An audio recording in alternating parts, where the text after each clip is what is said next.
Hello my dear students, welcome back to another video.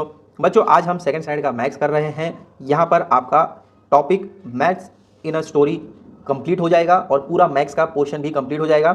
ये story आपके page number 76 पर दी गई है। कहा जा रहा है, Rama and 5 other children had gathered to play at Yash house, thus all together there were dash children. Rama and 5 other, Yash के घर पर खेल रहे हैं। तो ये 5, रमा 6 और यश, टोटल कितने हो गए?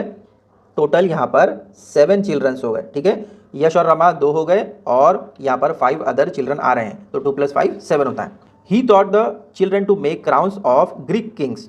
तो यहाँ पर आपको क्या कहा जा रहा है कि जो मामा हैं वो वहीं पर पास में ही रहते थे और उन्होंने बच्चों को क्या सिखाया था? ग्रीक किंग का क्राउन बनाना। जो किंग बादशाह होते हैं, जो राजा होते हैं, महाराजा होते हैं, उनका क्राउन होता है। तो ग्रीक एक प्लेस का नाम है, तो वहाँ का राजा था और उसका जो क्राउन है वो किस तरीके से प्रिपेयर करना है, ये सुरेश मामा ने बच्चों को सिखाया था।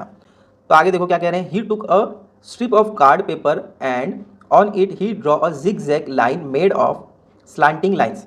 यहाँ पर एक कार्डबोर्ड लिया गया और उसके ऊपर जिगजैग स्लांटिंग लाइन्स बनाई गई। जिगजैग किसे कहते हैं? जो इस तरीके से होती है, ठीक है, और उसको स्लांट तरीके से, स्लांटिंग क्या होती है? लाइन, ये इस तरीके से स्लांटिंग कहते हैं। उसको हमने जिगजैग वे में ड्रॉ किया, जो आपको यहाँ पर दिख भी रही है। ठीक है, इस तरीके से ड्रॉ करने के बाद आगे क्या किया देखो।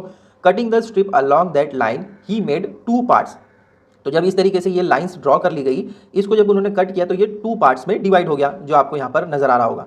ये अप साइड का एक पार्ट हो गया और ये डाउन साइड का सेकंड वाला पार्ट। तो यहाँ पर 2 पार्ट्स उनको मिल गए। आगे कह रहे हैं, then the children made drawings of their choice on the 2 parts and coloured them.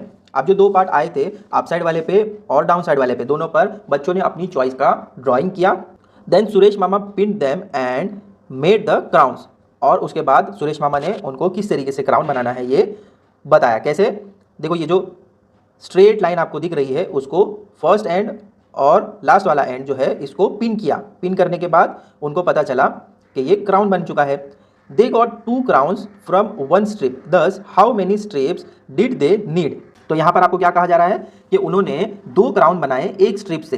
तो आपको क्या पूछ रहे हैं कि उनको 2 क्राउन बनाने के लिए कितने स्ट्रिप लगेंगे?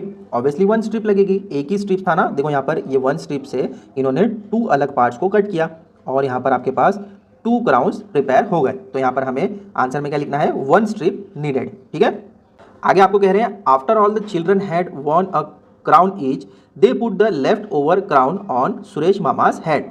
तो जब बच्चों ने बना लिया उसके बाद में उन्होंने क्या किया? सुरेश मामा के हेड पर उस क्राउन को रख दिया। नेक्स्ट देखो क्या कह रहे हैं। Rama said, when we made little caps for our fingers from disc of paper, we got 3 caps from each disc. Now let's make caps for the fingers of 1 hand for each child. How many caps will we need for the 7 of us? That's easy said Yash, because we know the table of 5। देखो, रमा ने क्या कहा कि उन्होंने finger के लिए cap बनाए थे। एक पेपर डिस्क है जिसमें 3 कैप्स बन रहे हैं। ठीक है, तो रमा ने क्या कहा कि अब हम क्या करेंगे, हम सब के फिंगर्स के लिए एक एक कैप बनाएंगे। ठीक है, तो सभी के लिए कैप्स बनाना है तो कितनी कैप्स बनानी होगी? क्योंकि वहां पर 7 चिल्ड्रंस हैं और एक हैंड्स में कितने होते हैं? 5 फिंगर्स होते हैं। ठीक है, तो इज इक्वल टू करोगे तो कितना होगा? 7 5 होता है 35। तो टोटल उन्हें 35 कैप्स बनानी होगी। आगे कह रहे हैं, can you tell how many paper disc are needed to make all those caps. अब ये 35 कैप्स बनाने के लिए हमें कितनी पेपर डिस्क लगेगी? क्योंकि एक पेपर डिस्क में हमें क्या पता चल रहा है कि 3 कैप्स बन रहे हैं। तो ईजी है, 35 को हमें क्या करना होगा? 3 से डिवाइड करना होगा, 11 पॉइंट समथिंग आएगा। तो यहाँ पर आपको 12 डिस्क लगने वाली है। ठीक है, कैसे? देखो, जो 35 है उसको अगर आप डिवाइड करते हो 3 से हम डिवाइड क्यों कर रहे हैं? कैप में 3 बन रहे हैं तो हमें 35 के लिए बनाना है। तो 3 1 जा, यहाँ पर 3 आएगा, माइनस करोगे तो यहाँ पर 0 मिलेगा। यहाँ पर 5 को हम डाउन साइड लेंगे, 3 के टेबल में 5 नहीं जाता है तो हम फिर से क्या करेंगे? 3 1 जा 3 लेंगे, तो यहाँ पर आपका बच जाएगा 2। तो इसका मतलब क्या है? आपको 11.6 आ रहा है, जिसका मतलब तो यहाँ पर आपको 12 डिस्क पेपर लगेगी जिसमें आपके टोटल 36 कैप्स बन जाएंगे। ठीक है, आया समझ में? तो यहाँ पर आपका टॉपिक भी कंप्लीट होता है और पोर्शन पूरा मैथ्स कंप्लीट होता है सेकंड स्टैंडर्ड का। एग्जाम्स के लिए all the very best and do well. मिलते हैं बच्चों अगले वीडियो में। Till then take care, bye.